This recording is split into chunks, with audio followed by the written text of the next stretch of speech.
Hello les amis, je vous retrouve pour une nouvelle vidéo sur le football et plus précisément sur le football en championnat d'Italie Serie A. Et donc je vais vous présenter le match Juventus de Turin Atalanta de Bergame qui a lieu ce dimanche 22 janvier 2023 à 20h45. C'est un match pour le compte de la 19e journée. Donc je vais vous donner tout plein d'informations sur les classements des deux équipes. Alors attention, la Juve a été pénalisée de 15 points en championnat. C'est la grosse dégringolade suite à des transferts un peu douteux. Bon, je ne vais pas rentrer dans les détails parce que je suis plus là pour parler de foot. Et donc je vais revenir aussi sur les classements des meilleurs buteurs des deux équipes. On va voir les passeurs, on va voir aussi les 10 derniers résultats des deux équipes et voir aussi pour voir la forme du moment et voir les compos possibles probables avec les tactiques. En tout cas, voilà, c'est parti, on commence très fort. La Juve, qui était deuxième ou troisième du classement, se retrouve dixième du classement avec 22 points seulement en 18 matchs. Pourtant, ils ont fait 11 victoires, 4 nuls, 3 défaites. 27 buts pour, 12 contre, plus 15 de goal average. À part la dernière défaite à Naples, il restait, je crois, sur 10 victoires de suite en championnat. Il se retrouve dixième. Alors, il va falloir qu'il cravache maintenant pour remonter vers les places de Ligue des Champions. Ça va être compliqué. Mais s'il reste sur la belle dynamique avant la défaite de Naples, c'est possible. L'Atalanta de Bergame, justement, est devant eux. Ils sont cinquième avec 12 points d'avance. Vous regardez l'écart qu'il y a pour la Ligue des Champions, c'est monstrueux. Ça va être vraiment très compliqué. Il va falloir qu'ils enchaînent toutes les victoires jusqu'à la fin du championnat. Ils sont cinquième avec 34 points, donc ils ont 12 points d'avance maintenant sur la Juve. En 18 matchs, 10 victoires, 4 nuls, 4 défaites, 34 buts pour, 20 contre, plus 14 de goal average. Au classement des buteurs, alors on a le deuxième meilleur buteur qui est à l'Atalanta de Bergame, c'est Ademola Lookman qui a 9 buts en 17 matchs. Et côté Juve, c'est le 14e Dusan Vlahovic qui a 6 buts en 10 matchs. Pour les meilleurs passeurs, on a le deuxième meilleur passeur du championnat côté de Juve, Philippe Kostic, 6 passes en 18 matchs. Et 9e passeur côté Atalanta de Bergame. Voilà, c'est tout simplement Teun Koopmeiners avec 4 passes en 18 matchs et qui est 9e du championnat. On va voir les 10 derniers résultats. Alors là, ça va permettre un peu de se faire une idée sur les compositions d'équipe. Je vais peut-être remonter un petit peu. Hop, hop.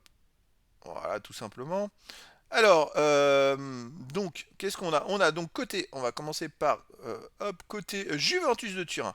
Sur les 10 derniers matchs, c'est quand même 7 victoires, 0 nul, 3 défaites, 18 buts pour, 11 comptes, plus 7 de goal average. Alors, bon, c'est énorme, sauf que ils ont fait 3 défaites. On va pas revenir sur les deux défaites contre Paris et contre Benfica en Ligue des Champions, mais la défaite à Naples 5-1 à la dernière journée qui a fait un peu mal. Avant, ils restaient sur un nombre de victoires de suite, vous voyez, depuis le 6 novembre, ils avaient tout gagné sans prendre un but. Alors ça, c'est très très fort, c'est-à-dire qu'ils ont pris 11 buts dans les 10 derniers matchs, mais sur ces 11 buts, ils ont pris 5 contre Naples, 2 contre Paris, 4 contre Benfica. Voilà. Tous les autres matchs de championnat, ils avaient tout gagné, les 7 matchs de championnat sans prendre de but. Donc chapeau. Alors attention, voilà, ça permet un peu de planter le décor.